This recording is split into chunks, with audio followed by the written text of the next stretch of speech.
No começo dos anos 2000, o Brasil estava crescendo rapidamente. O governo havia realizado reformas econômicas e monetárias, concessões de serviços públicos e privatizações de algumas empresas estatais, dando ao setor privado mais espaço para respirar.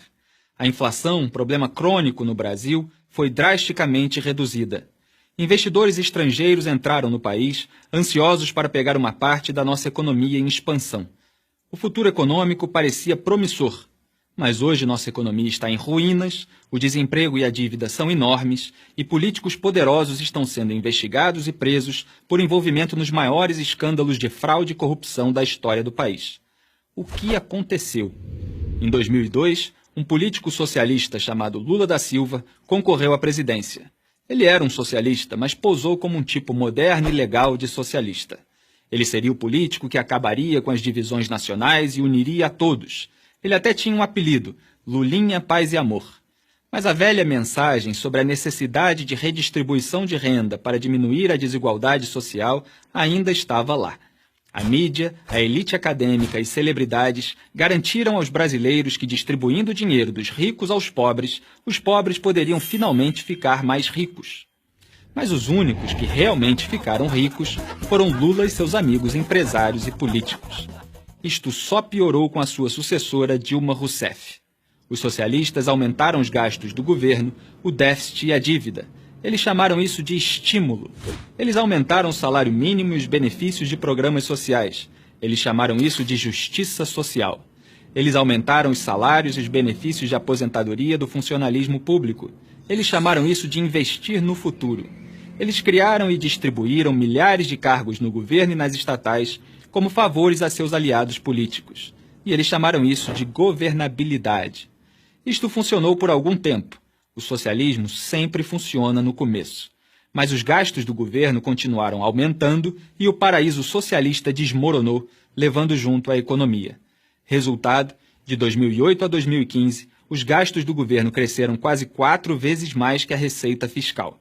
A economia encolheu 3,8% em 2015, o pior resultado em 25 anos. Em 2015, uma pesquisa do Banco Mundial classificou a economia do Brasil entre as piores do mundo. Entre 189 países, ficamos na posição 174 em termos de facilidade para abrir um negócio, 130 em registrar uma propriedade com o governo e 178 na simplicidade de pagar impostos. Econômica e moralmente, os quase 15 anos de políticas socialistas fizeram muito mal ao Brasil. Nós também continuamos entre os líderes mundiais em homicídio e roubo e estamos nos últimos lugares entre as nações industrializadas em termos de educação e serviços de saúde. Americanos tomam como certo que eles podem nascer na classe mais baixa e chegar à classe média ou mesmo alta. Muitos brasileiros tomam como certo que não podem.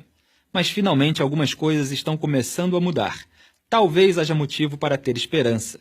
Hoje, mais e mais brasileiros veem que o capitalismo e o governo limitado são o único caminho a seguir. Felizmente para o Brasil, tribunais federais tornaram Lula réu em vários processos por corrupção, participação em organização criminosa, tráfico de influência, lavagem de dinheiro e obstrução da justiça. Os procuradores disseram que Lula montou e comandou uma propinocracia.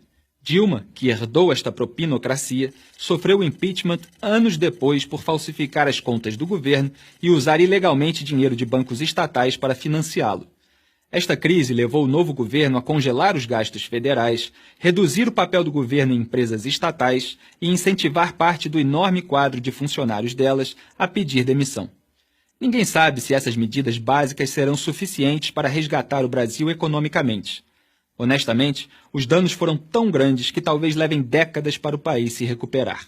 Mas se conseguirmos, não será o socialismo que irá nos salvar. Millennials americanos, tomem nota. Eu sou Felipe Moura Brasil para Prager University.